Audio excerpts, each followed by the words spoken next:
Hey everyone, this is Dr. F.J. Schofield, Hey, Dr. Fred. and this is the Schofield Chiropractic Training Podcast, and we're going to get into the power of language, part Woo! one. Ooh, baby. Gonna Oh, baby. this, this one, we'll talk about external language, and then we'll next time talk about some internal language. Yeah, Which is my teachers would be very proud of me. We had two teachers called Walker. One was called Johnny Walker, another one was Whiskey Walker. where was this? At Rondabush Boys High. That's how you remember their names, Whiskey Walker and Johnny Walker. How old were you? When were they teaching you? They were teaching me from 13 years to 18 years, high school. Okay, Yeah. nice. And then one of them actually committed suicide. God bless him. Johnny Walker. No, Whiskey Walker did. Well, you teach you for 5 years, and I'm sure he starts thinking about it. They did say that I was one of the best students they ever had I'm sure they did. when I was not in the class. Yeah, exactly. So I remember when I was in kindergarten, we had a principal and Mr. Anslin. And Mr. Anslin lived down the road from where we live, so I knew Mr. Anslin from way back. Sure. We lived in a little farming community on a wine farm. And it took me 2 weeks to be sent to the principal's office. So I walk in and Mr. Anslin goes, "Hey, Freddie, it took you why did it take you so long? 2 weeks." 2 weeks. He knew you pretty well. "I thought I'd see you here earlier. You did pretty good." Day one. He says, "Now you have two options." Been behaving yourself. Yeah, you have two options. I can either call your dad and discuss this issue with him, or you can choose the cane and we can sort it out in 3 strokes and you're out. I said, "Mr. Anslin, we have one option, don't we now?" He said, "Really, we do. Like, leave my father. He's a busy man. He has other things on his mind. Just cane me. Just cane me." And Think about how much the world has changed. How many kids nowadays would choose the cane? I wouldn't choose it. No one would choose. It'd be very few. It'd put you on Ratlin. Exactly. I would have been the Ratlin poster kid. You'd have been probably dealing wrestling. But That's situational talking. a good teacher. Very good teacher. Yeah. So, anyways, language. So, there's a couple of things with language, and what you can get into this. One thing, addressing people's expectations, Woo! and you've been saying this, I think, since you started training, the inform before you perform. Correct. Really giving people the reason and explaining why you're doing, giving them the reason for everything you do is really important. You have to address their expectation. See, they are allopathic. So we have a little bottle, empty bottle, but of Tylenol. And how many tablets in a little bottle of Tylenol? I have no idea. 30, 60. Go to Costco, get the jumbo. Get the jumbo because it's not working. Then I go, "Well, how many are in the bottle?" See, even the pharmaceutical companies knows it doesn't take one. Oh, they don't make money on one. They Because make we're money trying, on both of us, they trying to do it the chemical way, and we're doing it the electromagnetic way. Yeah, the structural. Yep. Well, that alters the electromagnetic field known as the piezoelectric effect. Woo! Getting smart. Hey! See? So instead of being one of these creative chiropractors, and we know what that word means at our training, is being one of these creative chiropractors who doesn't address the expectations of the patient. That's how they lose patients. Yeah. If you went to a gym, here's another one. If you went to a gym, would you expect to hurt the next day if you've never lifted weights? Yes. You would. You would expect a little discomfort. I would. And if you didn't have that discomfort, didn't work very hard. Very good. So if you tell the patients that between about 20% of our patients will experience some discomfort after their first adjustment.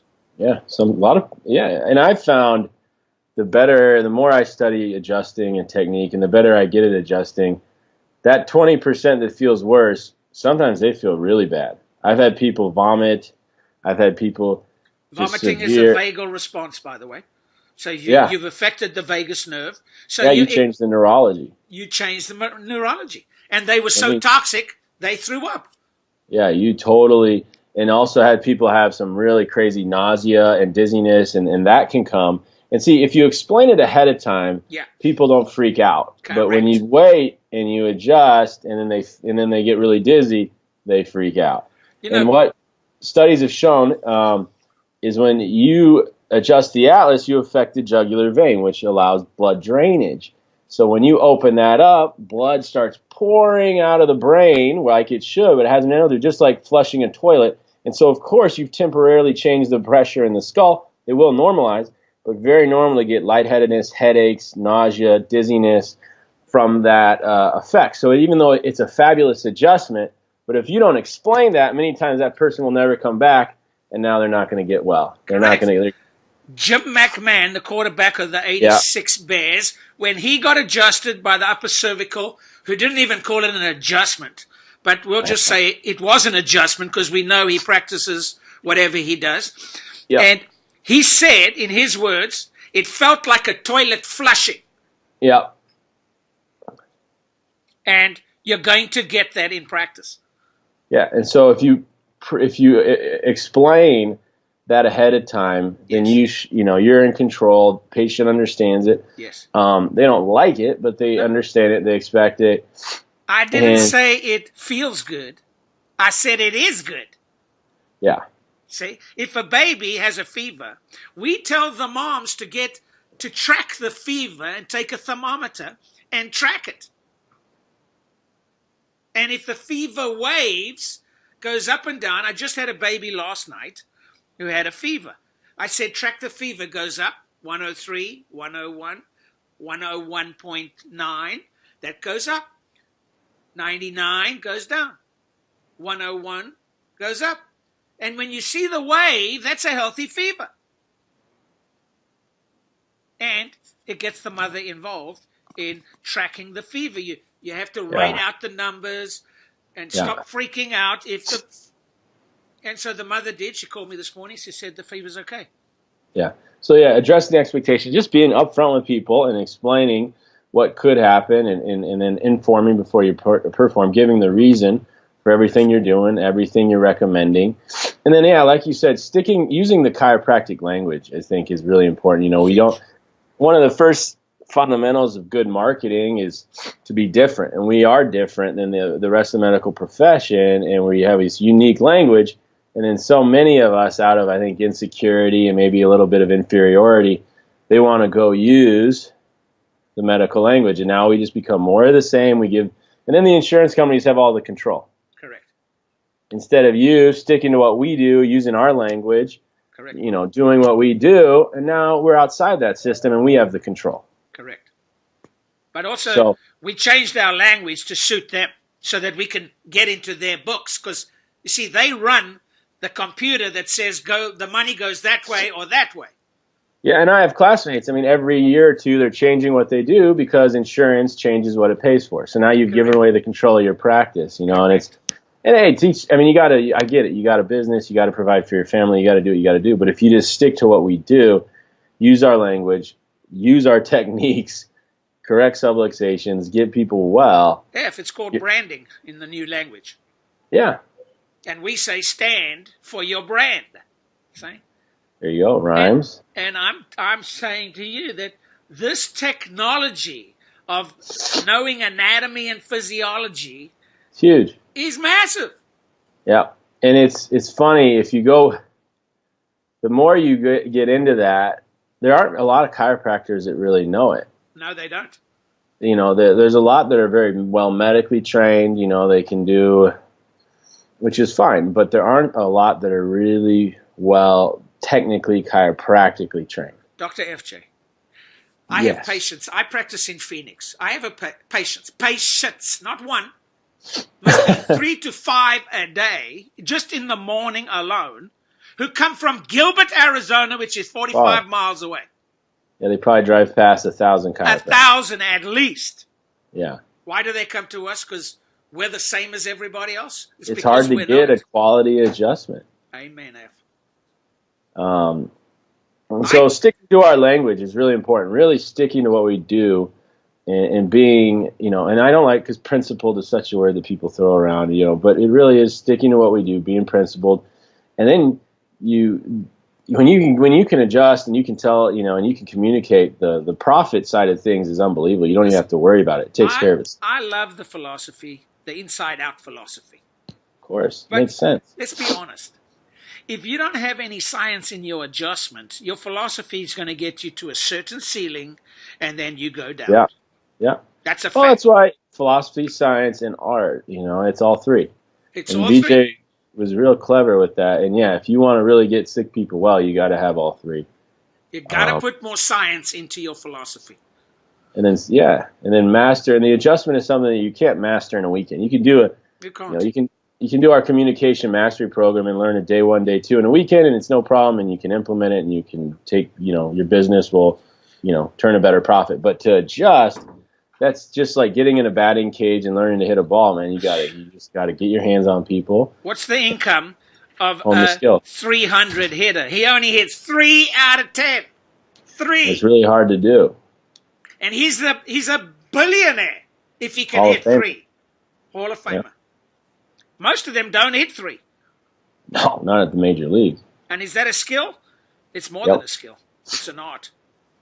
Well, that's what the skill becomes, like we talked about in other podcasts. So, and then analogies too is powerful in language when you're teaching, using, our language and being, a well-trained doctor, but then also taking that complicated stuff and breaking it down in a story or an analogy that is familiar and understandable.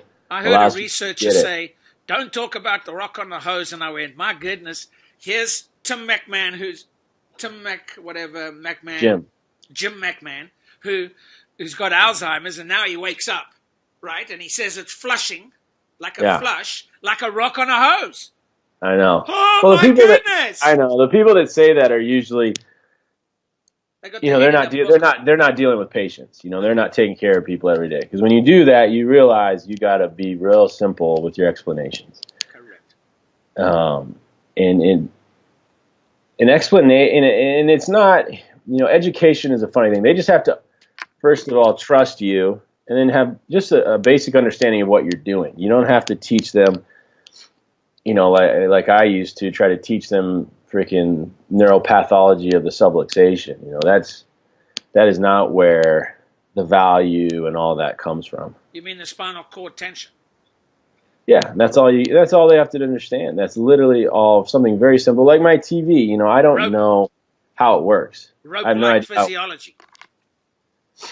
But like you said, addressing the expectations. So figuring out what's going on with them, what are they expecting from the experience? Correct. And what do they want? Why are they there? A lot of little things. And it comes from, one, asking questions is big. We ask them after they report of findings what they understand. What do they understand? Yeah. Questions is huge. And the consult, which you taught me, I remember when I got in your office, I'm like, how do you do an ROF? How do you do an ROF? And you were like, don't worry about the ROF. Everything, the consultation is where everything goes down. It's day one, man. Yeah. And I know a lot. I've trained over 25,000 chiropractors. I must know something about chiropractic. I hope so. You would think so. And it's all this motivation stuff, and we're going, you don't know how to adjust. We teach the Schofield functional analysis, which encompasses the whole being. Yeah. You tell me your mouth isn't important in your adjustment. Man. It's massive. And the one quote that I hear a lot of people use from George Bernard Shaw is, the problem with communication is the illusion that it took place.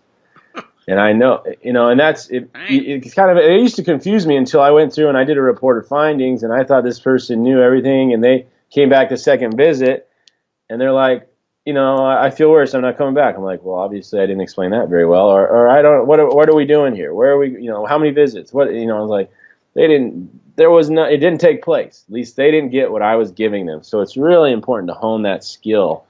I had a patient who went to the biggest philosophy in chiropractic. Okay, and so I thought, well, I'm going to find out if this cat actually is the biggest philosopher. I said, what's a subluxation? I'd never heard it. Yeah, and that's, and the whole, because when I got into chiropractic, there was this big kick and like, you got it, every patient should know the subluxation and be able to explain it. And I'm like, that sounds great. And I remember trying that one time and I never forget it. This roofer went to me, I don't know, I don't care, I trust you, fix me, how much is it going to cost? That's it. And so I was like, okay. Hang on.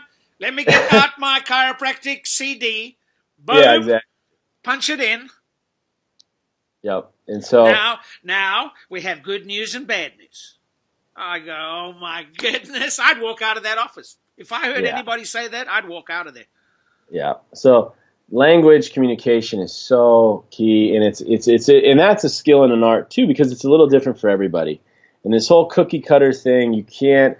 Yeah, you give people scripts and outlines to start, yes, but you got to go way beyond that if you really want to master it, because every single person comes in wanting something a little different, needing something, having different expectations, and that's where doing a great consultation. Tell everybody who's listening, that they can join Rhino Digital Membership for what? How much is it? I mean, it's like nothing.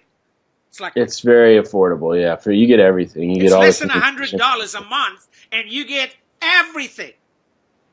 I mean, my goodness, I would be calling right now if I was, straight out of school. Even in school, we have some students joining up. Yeah, well, those are the committed, the motivated ones who are really want to be successful. So, yeah, all right. Language, I mean, you said many times your word is your wand, and it's really... It is. It's huge, being able to break down, asking certain things. So a couple keys with language is when you're listening, let people know you're listening. This is key. So you use listening words. Okay, yes, okay. Just little things like that so they know you're paying attention. Yes. It's massive. Shaking your head like you're doing now. Yes. That's why I'm doing it. I always agree with you, Dr. FJ. Yeah. Tell them I fly to Wisconsin to get adjusted. Yes, you do. Get my atlas cleared by the best in the world. Working at it. Yeah. So, and it's little things like that, using listening words. The word because. They found it's the most persuasive word in the English language. You know that word. I do. You're like a because man. You always were as a little kid. I do. I like to know why. Why does the water run out of the tap? I don't know. And you go, and then I heard Walt Disney explaining. I heard the guy who set up Disney University. Their employees are trained by Walt Disney. I mean, that's how, to this day, they talk about commitment and purpose, and they're never allowed, they're sworn to secrecy, those that act like Mickey Mouse or Goofy or, in their suits. They're not allowed to give out their identity. It's incredible. Oh, wow. And they're trained, but the guy who said, who started the whole thing for Walt, see, and he created the university. Imagine a theme park creating a university for what? Yeah. For their language. Yeah, it's big. It's huge. I mean, little things like you used to get on me, about I'll try, lie. And yeah. You try, you lie. Patients hear that, or just, it's just a subluxation. It's just a little subluxation. Oh, I got chewed out in church once for an hour by a little old lady in her 90s, Lola Mays. She was a preacher.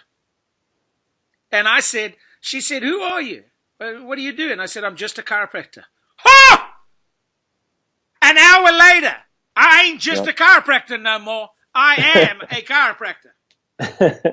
There's little things like that seed doubt, that take away value. Correct. And so one of the best things you had me do is record myself. Yes.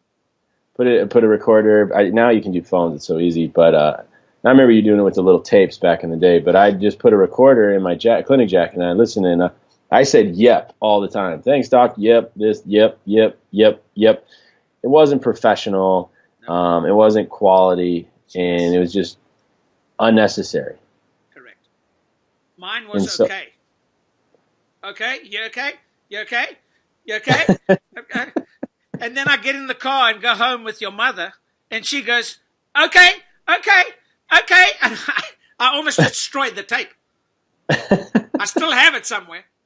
I've never let anybody hear it. Yeah, because it pauses. Typically, it's usually a pause to allow you to think or something, and it takes skill to learn to just be silent for a few minutes or seconds. Yeah, exactly.